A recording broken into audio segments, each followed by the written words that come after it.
শুধুমাত্র বেঁচে থাকার খাবার আনতে গিয়ে প্রাণ হারিয়েছেন ফিলিস্তিনের অবরুদ্ধ গাজা উপত্যকার ১,৩৩৭ জন মানুষ। শুক্রবার এ তথ্য জানিয়েছে জাতিসংঘের ফিলিস্তিন বিষয়ক মানবাধিকার অফিস। তারা বলেছে, মে মাসের শেষ দিক থেকে বিতর্কিত গাজা মানবিক ফাউন্ডেশনের ত্রাণ কেন্দ্রগুলোতে খাবারের আশায় গিয়ে প্রাণ হারিয়েছেন তারা, যার মধ্যে বেশিরভাগই গুলি করে হত্যা করেছে দখলদার ইসরায়েলের সেনারা।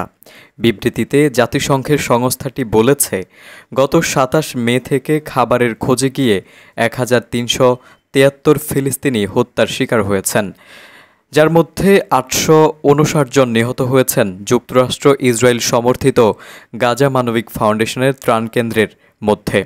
অপরদিকে ত্রাণ কেন্দ্রে যাওয়ার সময় হত্যার শিকার হয়েছেন ৫১৪ জন। এই হত্যাকাণ্ডের বেশিরভাগই সংঘটিত করেছে ইসরায়েলি সেনারা।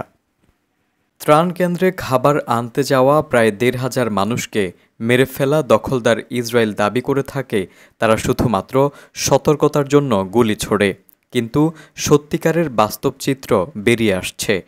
ইসরায়েল চাইলেও তা চেপে রাখতে পারছে না। এতে করে বাধ্য হয়ে দখলদাররা এখন গাজায় আন্তর্জাতিক দাতব্য সংস্থাগুলোর মাধ্যমে ত্রাণ বিতরণে বাধ্য হচ্ছে।